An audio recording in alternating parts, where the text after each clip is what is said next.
Great. Hello, hello. I see people joining us in the Zoom room. Hello, everyone. My name is Morgan, and I'm an event manager at Politics and Prose, and I'd like to welcome you all to PNP Live. Soon, I will drop a link in the chat for where you all can order a copy of My Monticello straight from PNP's website. You can ask our speakers a question tonight by clicking on the Q&A button at the bottom of your screen, and we'll try to get to as many of those questions as we can towards the event at the end of the program, but we apologize in advance if we don't have time to address your question. Also, there are auto captions for this event by hitting the live caption button at the bottom of your screen as well. Let's introduce tonight's guests. Jocelyn Nicole Johnson's writing has appeared in Guernica, The Guardian, Phoebe, Prime Number Magazine, and elsewhere. Her short story, Control Negro, was anthologized in Best American Short Stories 2018, guest edited by Roxane Gay, and read live by LeVar Burton as a part of PRI's selected short series. Johnson has been a fellow at Hedgebrook, Tin House Summer Workshops, and VCCA. A veteran public school art teacher, Johnson lives and writes in Charlottesville, Virginia. Johnson will be in conversation with Venita Blackburn, who's written for numerous publications, which resulted in release of her collected stories, Black Jesus and Other Superheroes, in 2017. In 2018, she earned a place as a finalist for the Penn/Bingham Award for Debut Fiction, finalist for the NYPL Young Lions Award, and recipient of the PEN American Los Angeles Literary Prize in Fiction. Her next collection of stories, How to Wrestle a Girl, is out now. She is the founder and president of Live Write, and she is an assistant professor of creative writing at California State University, Fresno. Let's give our authors a virtual round of applause. I can't hear it. I feel the energy. It's good. It's good out there, whatever it is, whatever they're doing. They're waving, they're spinning. So hi, Jocelyn, how are you?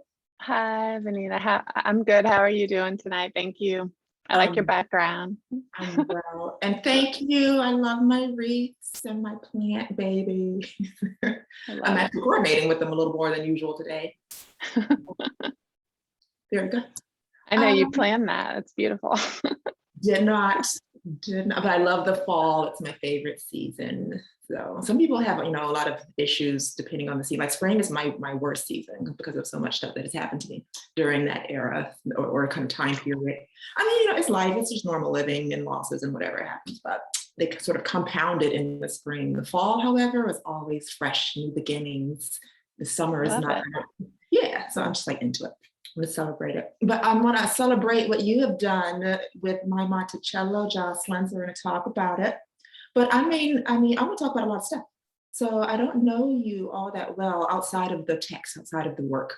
So do you want me to do a real short reading to start? Yeah, okay. Yeah, let's do that to remind the group what we're gonna do. So let's do a brief reading out of My Monticello, and then we'll kind of dig in. Okay. That sounds perfect. That's good. Hi everybody.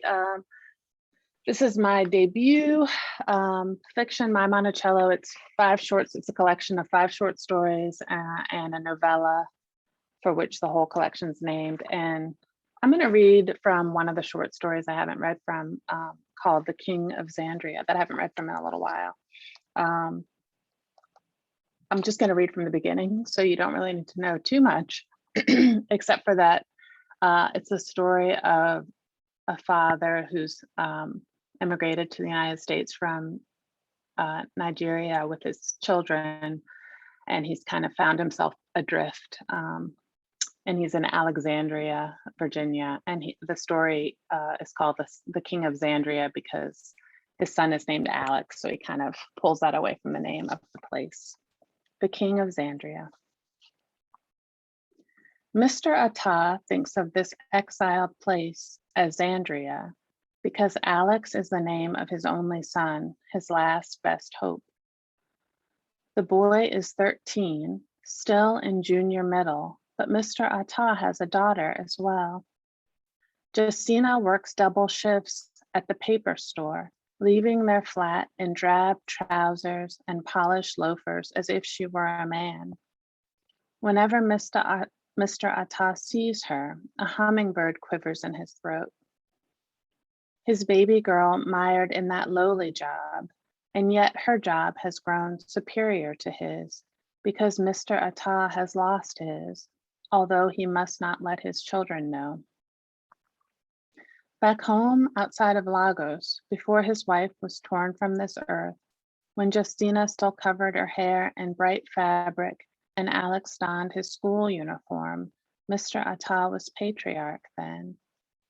He would arrive at work barrel-chested and angle himself behind his polished mahogany desk. He remembers the potted geranium near the window, the one Mrs.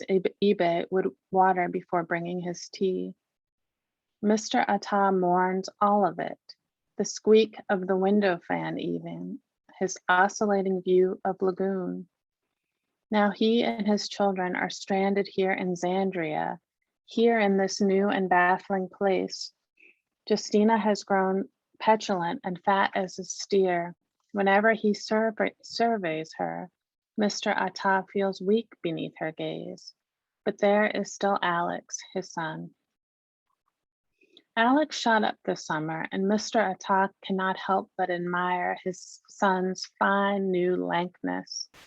A line of pimples dots the boy's perfect brown skull, where his ball cap perches like a crown.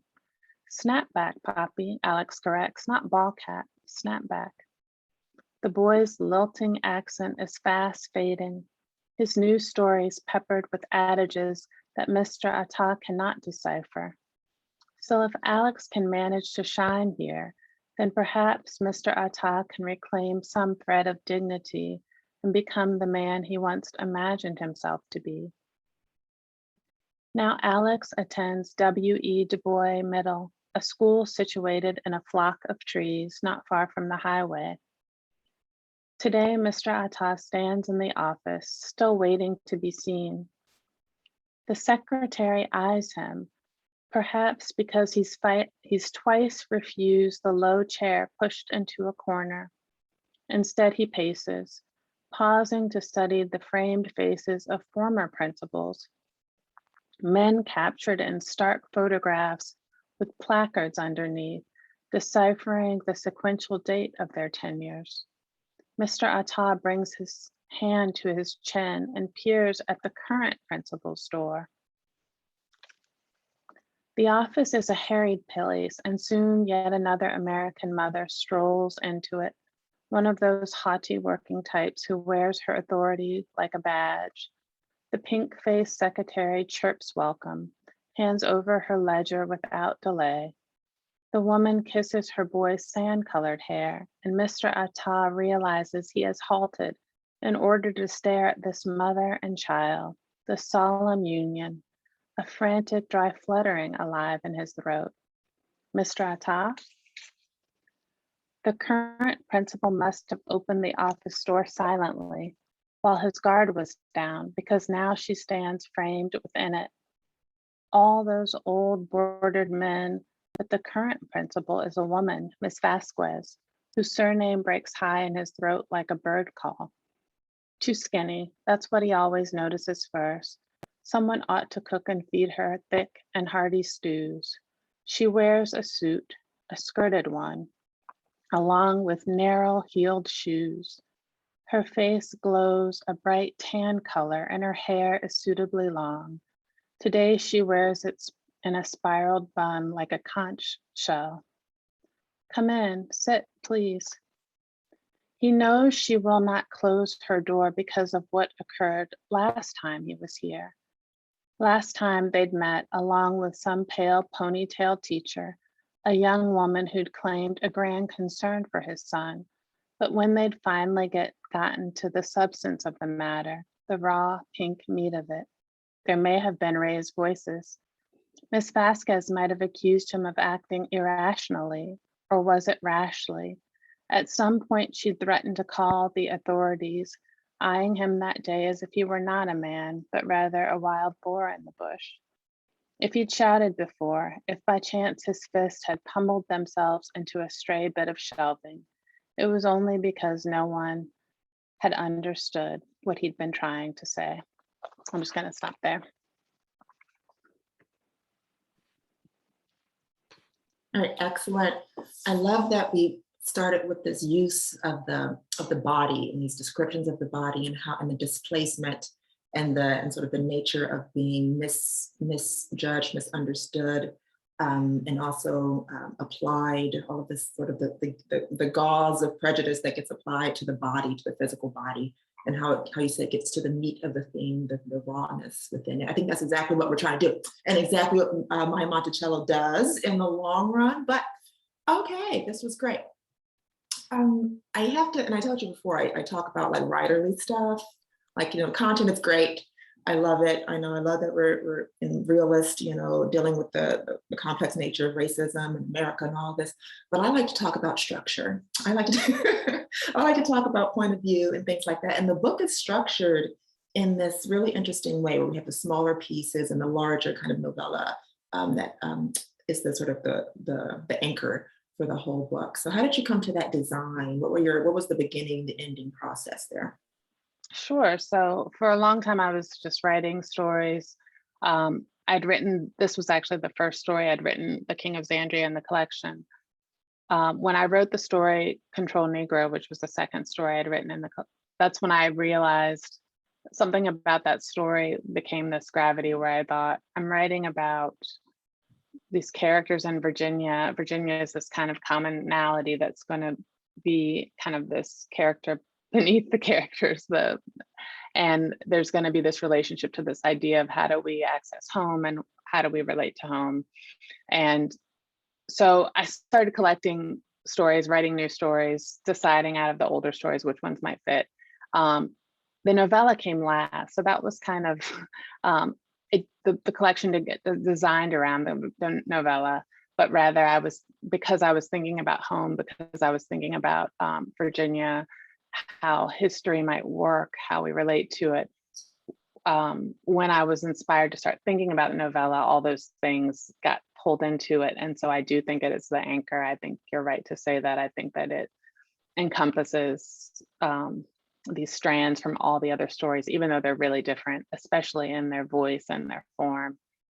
The story I read is really, much more traditional. It has a specific voice, but that is not true for, all the other stories. They're similar in other ways, but not in that way. Mm-hmm.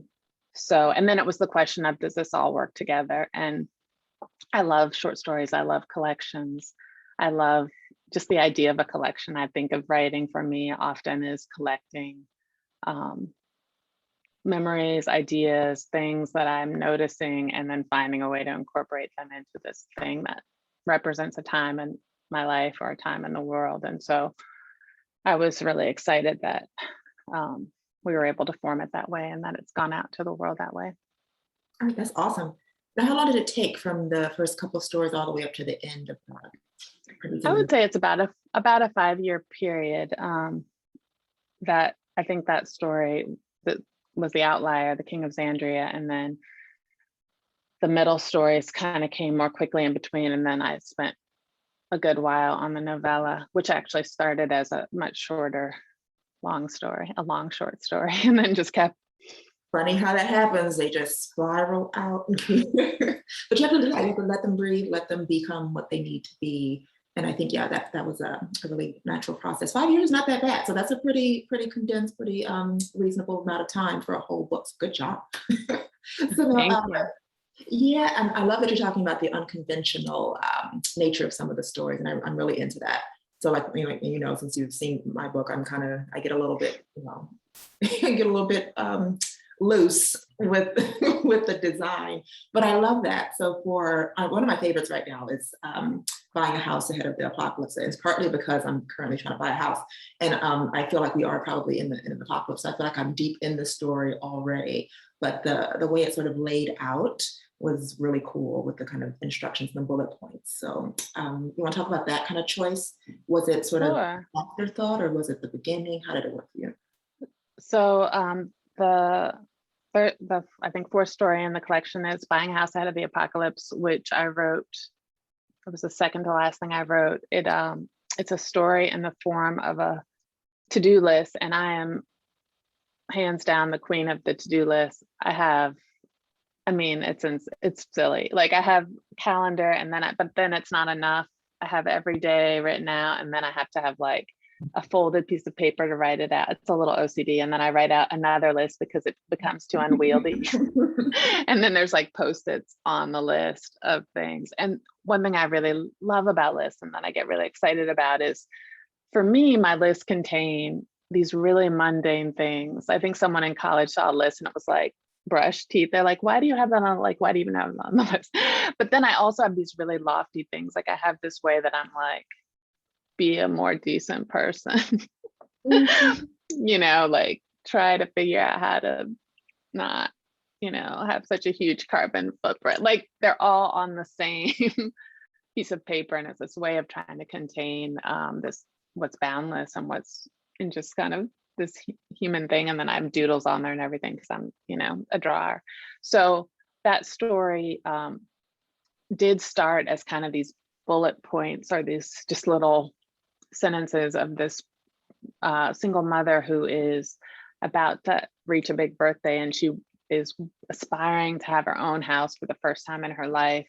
And she's also thinking about the world feels like it's falling apart around her. And I would say that story is probably the closest to my own fears and ways of being and thinking about the world. So it was almost me bulleting some of my worries about the world. And even though a lot of my biography is nothing like that character, she's a character, but there's a way that I really relate to wanting comfort, wanting, I don't know, she's thinking about the apocalypse and how she's going to survive, but she's also like, but what hairstyle would be good for the apocalypse? And, and she wants things, and all her humanness is like right there beside her, like kind of lofty things. And I really relate to that and like that in people. And I think that's a really common way of being. She's talking about the Amazon burning and then her Amazon Prime list and like what she's going to gather. And it's all kind of side by side. Yeah, and it's like a natural kind of connection to these things. I like that, that you're doing the mundane and also sort of the grand kind of philosophical parts. And those are, of course, the ones that are kind of, shocking me. I always tell my students to make sure you put some sort of truth in there. There should be some kind of insight, something that is not just the physical body, the physical self. And that's what I love. Like you said, that juxtaposition of all of it together is just beautiful, especially the things that are most disappointing, like you said, remember to pray, remember to, but then don't expect anything, but do it anyway. That kind of sort of ordering one's life. It's really interesting and fascinating and cool. But now for your list, though, now I'm thinking about your own personal psychology. So do you get like some kind of satisfaction from scratching off the things, or is it just about the creation of the list? What is that? I do, but it's never done. So it's like, it just one list rolls into the next. And then I have like these ways that I like put in parentheses what I can save for tomorrow. I never make a list that's really manageable. It's always spilling into something else. I feel like, I don't know what it says about me, but I definitely, but for some reason, it just makes me happy that a story and a list made it in the collection, because it just is so, it's such a reflection of how my mind works and how I think about things. And it fits that character and it fits her wants, right? She's trying to figure out how to manage this task. Absolutely. I'm happy it made it in there, too. I'm just, because I know I do journaling. I guess my journaling is probably the sort of equivalent to your lists. Like, I don't really go back and do everything that I'm telling myself or thinking about, but it's the getting out the ideas that makes it sort of feel comfortable, or some kind of sacred space. Like I've collected this and it's not lost. It'll be here. Yeah. Maybe something like that. I don't know. But I do end up writing. I love that. Thank you. I relate to that very much. And I'm sorry I jumped in there, but it reminds me, I think, for me, one of the weird things about the collection and writing the book was that, it has a lot of my anxieties in it. And there's a way that I feel like I wrote it out and I'm like, okay, you all, like the the imaginative view of someone who might read this, I'm like, you can share my anxieties and it's like alleviates my own anxieties just a little bit, because they're not just in my own mind. It's like manifesting them and saying, this is how I see it. And I hope that you, if you're a little bit worried too about these things, if you like see them and, you know, I don't know, take them on just a little bit, then it's less, I don't have to take them on all myself. And I find that kind of interesting. I find it fascinating. There's something, you know, freeing, but also you feel less alone, I guess, too, with whatever that anxiety is when it's, you know, and it's become smaller when you have a group working on it, maybe. Yeah. But I want to talk about, yeah, also other kinds of psychology things going on in here, but Control Negro was really fascinating for me. And I tend to, for my own personal writing, I try to be a little bit far away from realist issues and things. I get close when I'm dealing with sort of girlhood and that kind of thing, but I try to be a little far away because it's comfortable, you know, to be kind of, you know, above all of it and just sort of making comments about it like some kind of weird alien type thing.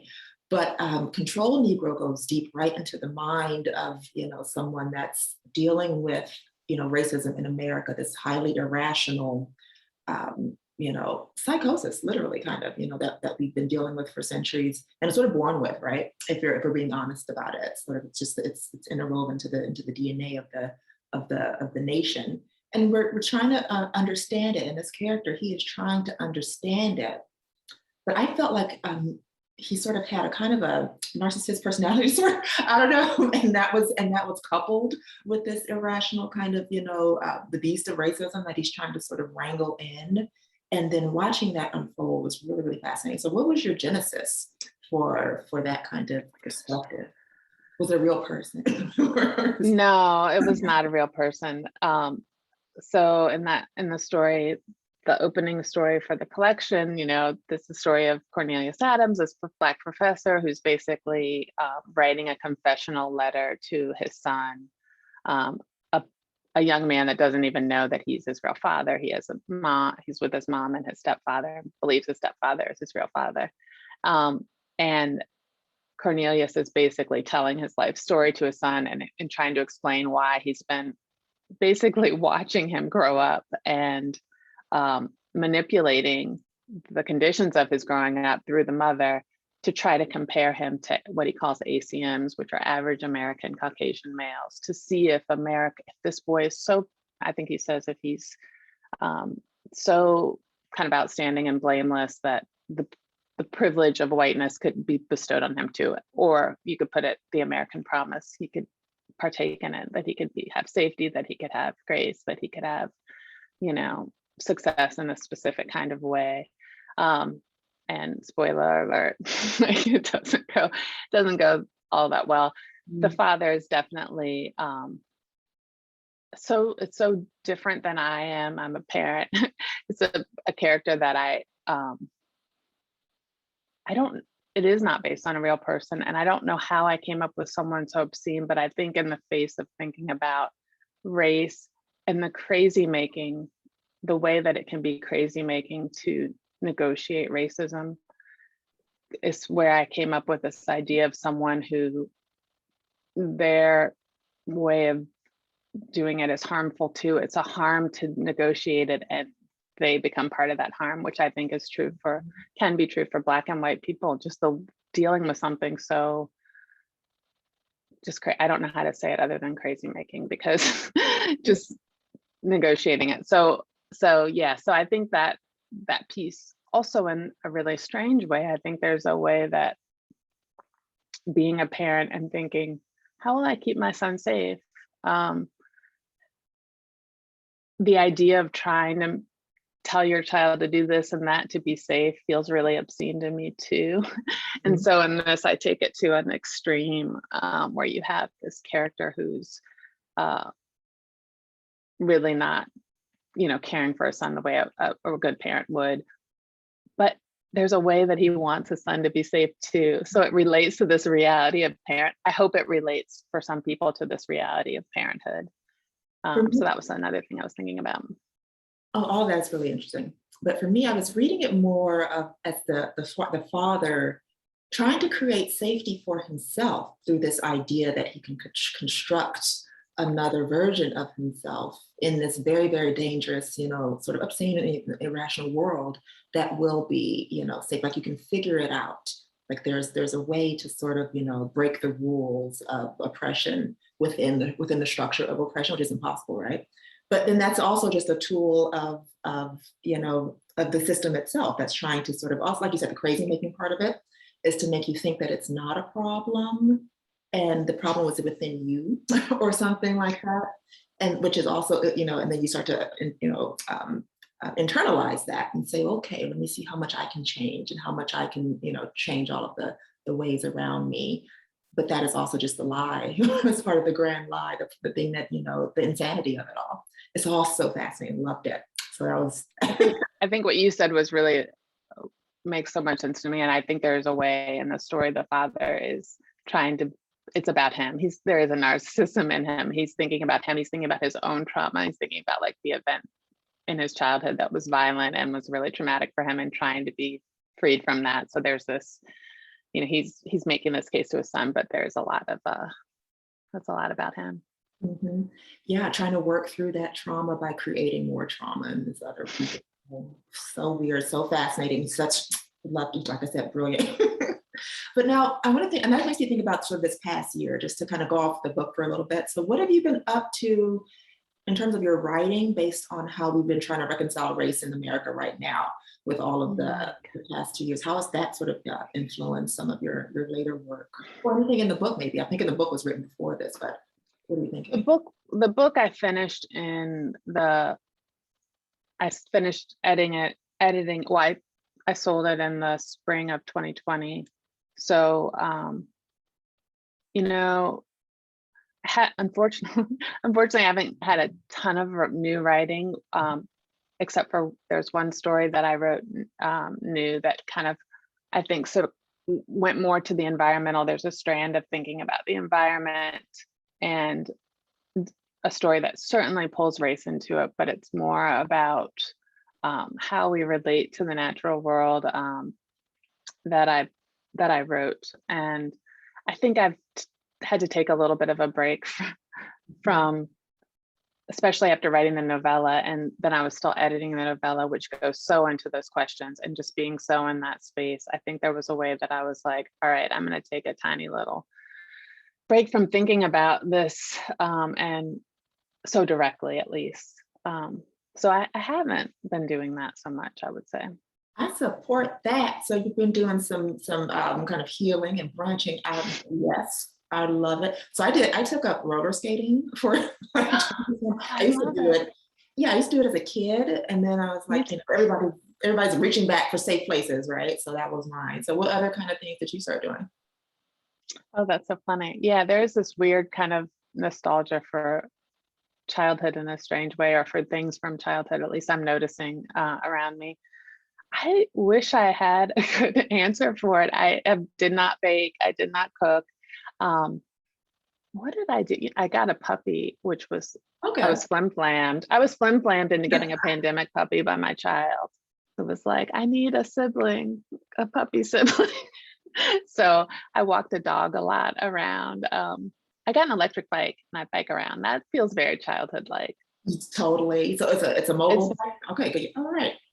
It's electric, so you have a little, it's really hilly where I live here in Charlottesville. So it's kind of amazing to have a little bit of it. Biking already feels a little like you're flying, and then you just you can choose your setting, and I'm always on the highest setting, like a turbo. So you just kind of glide by people, but it's really quiet and it looks like an old Swin. It has it's really nice, fun. I am envious. That sounds sweet. And also extremely lazy, so it sounds perfect for I never rode my other bike. Never. I ride this bike all the time. It's really nice. I think it's riding you. I don't know what's going on. So that is really cool. Okay, well, let's go back to the narrative before we run out of time. I know we have we're pretty good. So before I go into the Q&A. Now, for Virginia is Not Your Home, that's one that I loved a lot, because it does have that very feminine perspective, but it's very poetic and it's kind of romantic.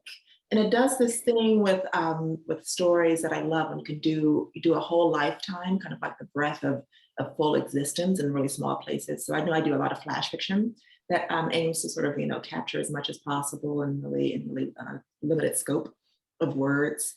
So, so how did you sort of think about that, sort of the grander scope of a whole life for this one story? Was that the intention?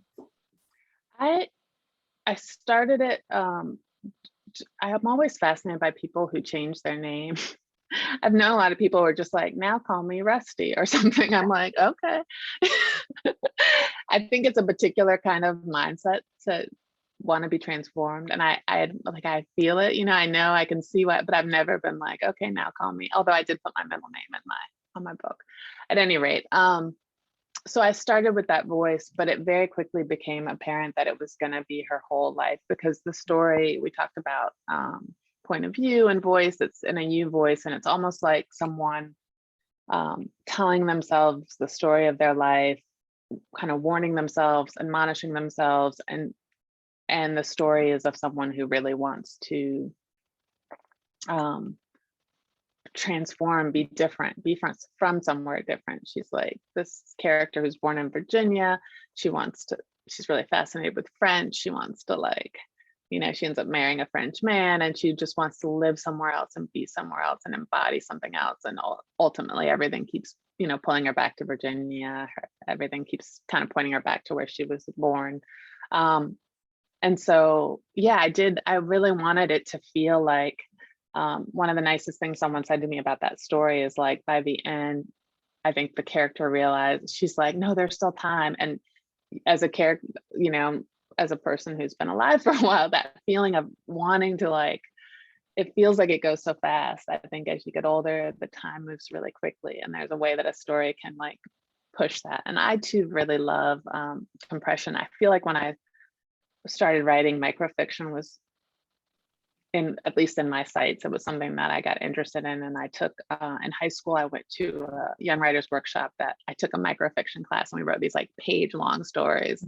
And I just thought that was so fascinating, this idea of being so judicious with each word and thinking about how to compress. And I find that my stories, occasionally they're long, but often they're really, really short. And I love that. And I hope in this one, it really served the idea of this fleetingness of time. And No, absolutely, absolutely. And I think with flash too, really short fiction, you have to think about your sentences more and just the language there, and they have to do double work, over and over again, with carrying just the visuals, but also the past and then the future. In every line, they're kind of moving through things the way, like you said, like a whole life is kind of expanding. You don't lose the past as you're going, but you have to make sure it's still with you in the language as you're moving through.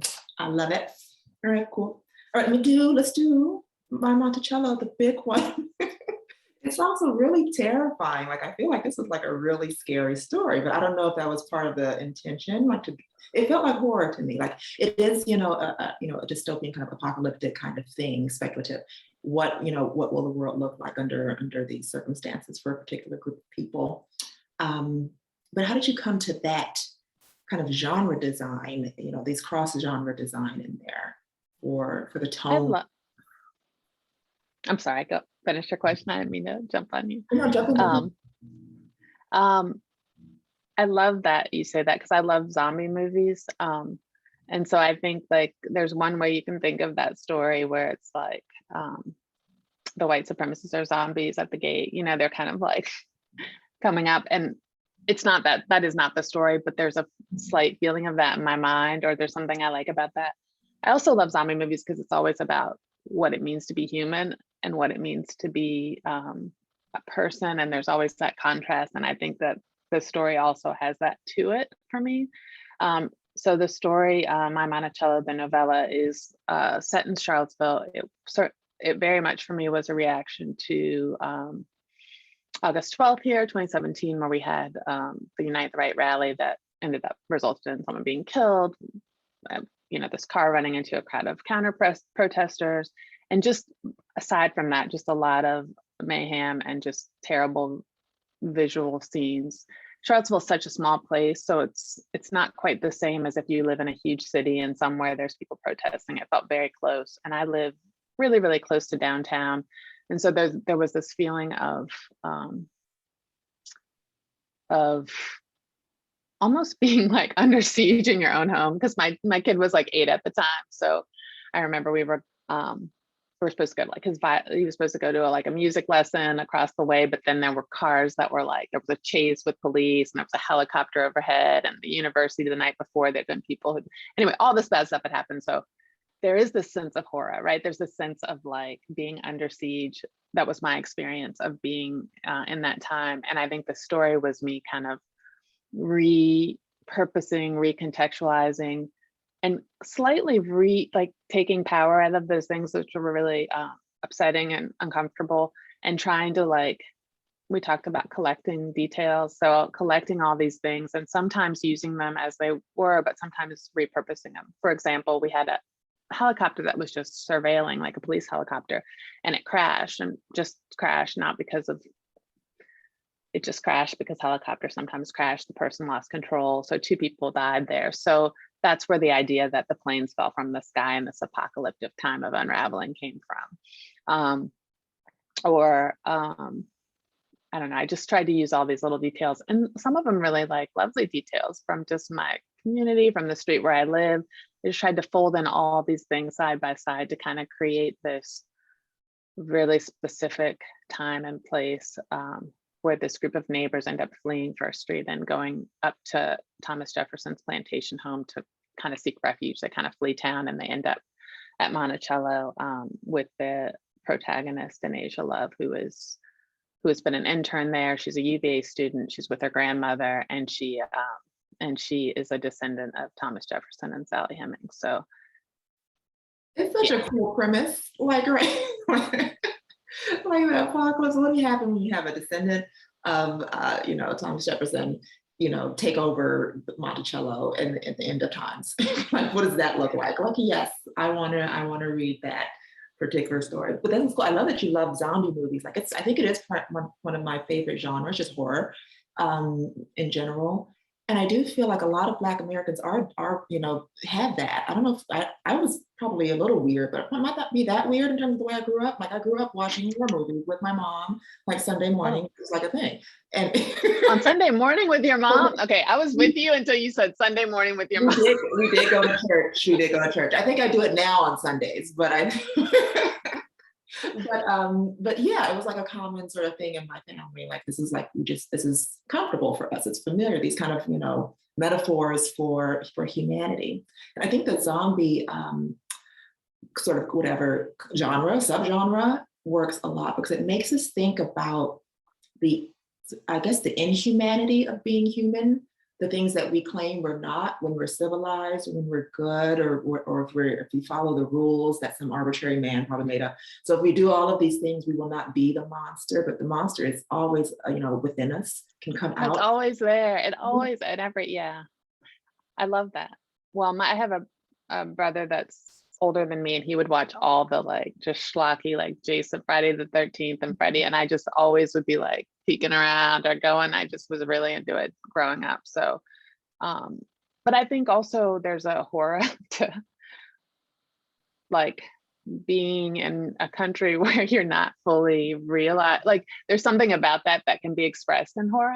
There's something about horror. I mean, there's the fun of just being afraid, but there's also, at least in this story, I'm thinking about the horror of this character who literally is a descendant of Thomas Jefferson, who, designed Monticello and, all the good things he did. And then also she's the descendant of people who built it, and, the craftspeople, the people who created the conditions for him to live the life he lived. And she still doesn't feel like it's hers. And I think that's really interesting. Like, who, if not that character, then who would, right? And so why is that? So there was for me, there was this exploration of this ideas of in which being a Virginian, being born and bred here, I feel at home here, and the ways in which I don't feel at home, or I never quite feel at home, and the ways that are even unexamined. Like, I don't even think about that all the time. But I think for me, the period of time that I was writing this, there were so many things going on in the world that I found so in your face saying, this isn't, you shouldn't feel safe, you shouldn't feel safe, you shouldn't feel safe, you shouldn't feel safe. And so it made me think about how I navigate the world in a specific way. And I wanted those characters to almost have like a night in the museum, like they can touch everything. And like, what would it be like if I went to Monticello and I was just like, this is my, like, it was just like, I mean, they don't feel that way. They're very reverential at first, but there's a way in which in the story, it changes. And I just think that would be so interesting. Like, I think that is not my experience of Monticello. Traditionally, it's not my experience of America, it's not my experience of Virginia. And I just thought, what if it was, even for a moment, even under the worst, most effed up circumstances, like what would that mean? And I don't know. So I really thought a lot about that, writing that novella. That's super cool. And I think when you mentioned like displacement and kind of being sort of this, like born into homelessness, like the concept that you can build the house, but it won't be yours. You know, you're always going to be an outsider. That kind of condemnation that the insanity of racism puts onto the Black experience is a horror story in itself. So, and I love that, you know, we're kind of, you know, sort of meeting, like literally like moving it around to sort of see, you know, how it, you know, can be shaped differently, how that kind of trauma manifests in strange ways, and how far into the future this will carry and what it'll look like later on. I think that's really important. Foresight is important. So for all people, I think that there is a lot of foresight going on in here, sort of trying to reflect and then imagine deeply. It's amazing. So before I think I want to do one more before we could do the group questions. We're going into the time. But is there a genre of non-literary fiction that you love? Like, I'm into comics. People don't know this. I watch a lot of cartoons. I'm weird, but is there like something that either, you know, outside of just the normal stuff that inspires you? I really like a lot of things that are hybrid, literary and something else. I think that works really well for me, because I want the ideas and I want the kind of messed up ending, and I want there's things I want that have the literary, because literary is just a genre, it's like that genre. But then I really like it when people bring something else in. So what comes to mind right off the top of my head is like a writer like Charles Yu, who I loved How to Live Safely in a Science Fictional Universe, which was his first novel, and his short stories do this too. And his latest novel, Interior Chinatown, which won the National Book Award, also does it. But he, in that first book, that was the first thing I read of his, he uses like science fiction and kind of a speculative future to talk about like the experience of being an immigrant and loneliness and longing. Like there's a father that is building a time machine in his garage, and he like literally is brilliant, but no one recognizes his brilliant, and he's like so lonely out there. And there's this way that I think one of the a mother character who is living in a time loop, you can buy like a memory and live within like 7 minutes looping around. But it's talking about like, I love it when people use like genre kind of conceits to talk about things that feel so true. Like there's a way, I think people think, oh, you're using this to escape truth, but I think there can be a way that you can get at truth more by pairing it in this new way. And I think we have a lot of like TV and movies that have done that more recently, like using kind of this genre conceit to get at something that feels really true. So. Yeah, I think the only, you know, real difference too from like genre fiction and versus literary, I know genre has, you know, we're told it's supposed to be more formulaic, right? There's like a process to rule, sort of rules of like romance or whatever, the meet cute, whatever thing has to happen, or like the, you know, horror. But you, like you said, you combine them, like literary fiction is allowed to just sort of be as human as possible and sort of, you know, go deeper into the psychology, into the heart of things. But then put that into the realm of sort of, you know, conventions that people are used to, and then but it's allowed to still shake them up a little more. That's exciting. So I'm all for it. So, let's do some of the audience questions. Yeah. Sure. Before we go to maybe the cover, I know we were talking about Thomas Jefferson's.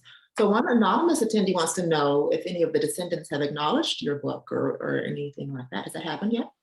That's a good question. So when I wrote that story, I immediately thought, how would I feel if I was a descendant and what would I think about this? So I tried to be thoughtful of that. And I did reach out through Monticello. I kind of sent out like a bulletin because they have like a kind of a network to descendants. And then there was a person I had seen, a woman who was actually a descendant of Thomas Jefferson and Sally Hemings, who I'd seen in real life, who I found out her name, who had inspired me to kind of put that together with August 12th. And so I also wrote her once I found out who she was directly. And for a long time, I didn't hear back from anyone, but the book came out and we had an event at Monticello last week. I had a live event there. And I met the person who I'd written to. I met several other people who are descendants, just a few, but still. And it was really neat because I think, and I understand this, I think people were just like, let me see what this is before I want to see what this is and I want to see what your intentions are. But it was really nice. So yes, I have met a few people. They've come to an event to support the book, and so I hope that continues the relationship and just to learn more and hear more, because it is interesting I'm taking something that is not my specific experience, but I hope I'm using it to talk about something that's bigger than the experience of being, to talk about this idea of who owns America, who gets to claim things, how are things valorized, who gets valorized and who doesn't, because it's not so much to snub Thomas Jefferson, whatever. It's more like, what if the same breadth of humanity, if you look at this person and you get these people from the neighborhood, not just the protagonist of the story, but this whole group of characters, who aren't related to Thomas Jefferson. I wanted to give each of them their own full humanity and to say they're there too, and that they have significance in this space and that they're contributing to the space, even in their imperfectness. And that's so hopefully that came through. But yes, I did get to meet some descendants. Awesome. Yeah, that is really awesome. And I love that you reached out to them early and kind of in the process too, to sort of talk about it, but you had to, move on without, getting permission or anything. But that was really generous and thoughtful and enlightened, I guess. And I'm also learning that process myself about, when fiction looks a little bit too close to nonfiction, how to sort of be more, walk with some care and some tender steps with those things. And it's really, it is really important and healthy when we're trying to keep a kind of a communication open and things. That's nice. All right, let's do the artwork. So I only have the digital cover, so I don't have the full experience yet. But can you hold the book up for us? Sure. Nice. Here's the cover. So how did that process work for you? Did you do a lot of input for the design? I want to talk about that.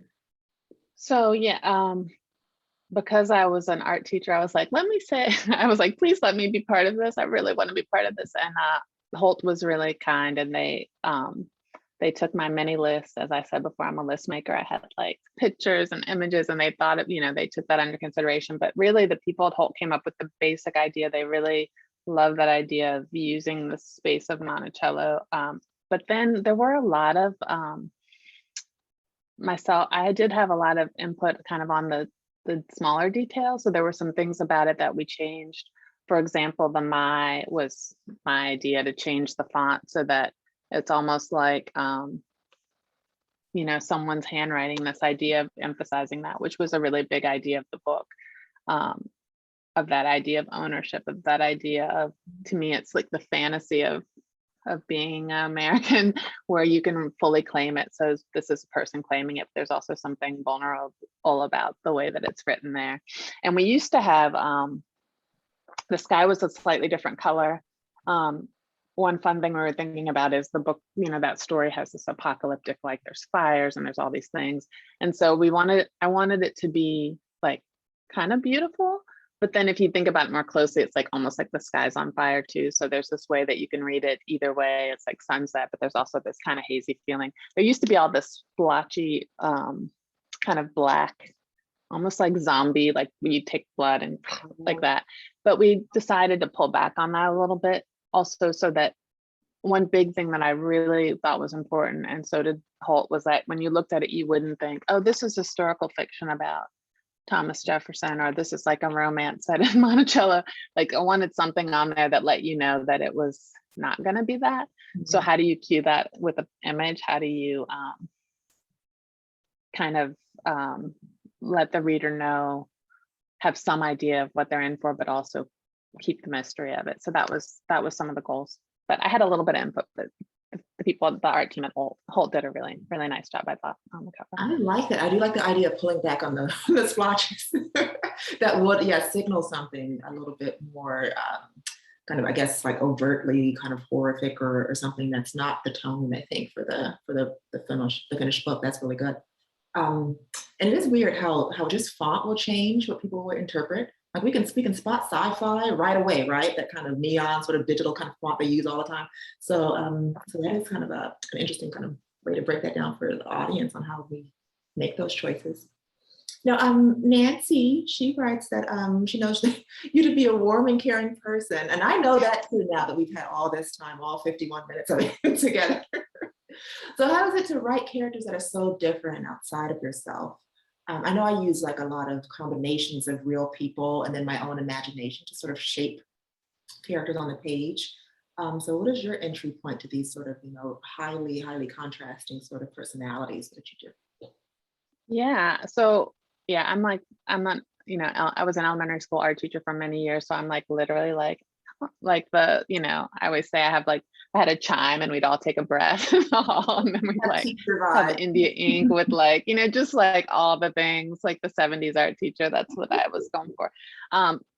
So I'm not a super prickly person. And it's interesting because I think the stories, you know, the first story, the main character is, like we said, he's in control Negro, is like this Frankenstein-like father. And then you have this person who's super dissatisfied with her life in a way and is fleeing in this very specific way. And in the novella, you have these kind of very horror-like settings, and you have all kinds of people in that space that aren't me. I think I really like expressing a different point of view in my fiction. I think I wrote an essay about this, but I think that I'm not a vengeful person except for on the page. In a way, it's like things are bothering me even though I'm super kind. And I talk about how you know, all the injury and the things people do, they have to go somewhere. So there's a way that I think I collect those particular kinds of things I explore in my fiction. I'm often trying to think about you know, I really try to extend people in real life a lot of grace, but also there's problems and they're bad. Like there's a way that I want to say it doesn't mean everything's okay, or that I'm not noticing the things that are wrong. And so I think this particular collection was kind of a collection of some of my like disappointments and just how things are going. And so so yes, I think more specifically, you said, how do you get to these characters? I think one thing I do is I'll just catch a little tiny piece of someone and extrapolate it into like, how could someone come to be at that space? You know, just like overhear someone say something that just catches my ear and I'm like, oh, that's interesting. How would they get to that space? Or I don't know, with Control Negro, I don't even know how I got to that person, but I did like pull secretly some prickly people I know, just like little moments, like what would that person do? Yeah, that would make sense. You know, just kind of playing around with these little bits and then combine them with this other person. I think there's a way that when you start, I don't know about you, but when I start writing them, they become their own person. Even if I pulled in something really specific from a person, there's a way that they kind of start to develop and start to become this kind of entity that can move on the page in some way and no longer feels like the person that I may have gathered one bit of information from, which I think is really fun. Yeah. So. It pretty much works that way for me too. I know I start with the sounds of people, sort of how they speak and their voices, and sort of the tones there and kind of that rhythm that will sort of indicate the kind of thing that, you know, the kind of choices they'll make. And then I can kind of build off of that sort of, you know, do they sort of have really long sentences? Do they kind of wrap around in circles? Do they never get to their point?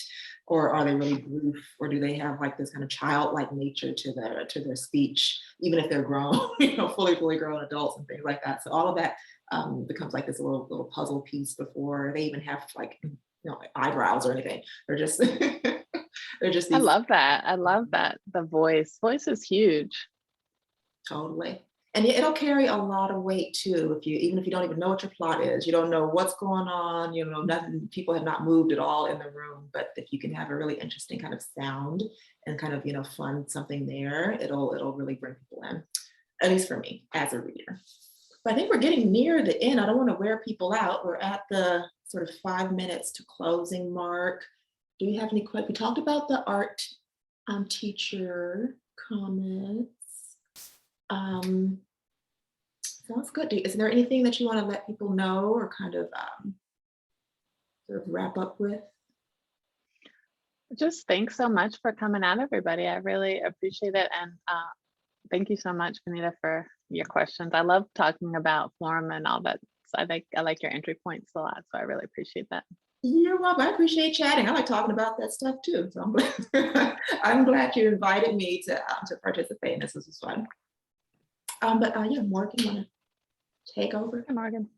Yes, I would like to thank you both for being here. Jocelyn, thank you for coming to P&P Live to discuss your book, and Venita for moderating this event. We really appreciate you doing that. We also appreciate our audience for showing up. Please, if you're interested in this book, purchase it from Politics and Prose bookstore. Our link is in the chat to buy it straight from the website. All 3 of our stores are open and stocked with this book. Their purchases are what help make these events possible. And I would love to wish everyone a great evening. Have a good night. Thank you guys. Bye. Good night, everyone.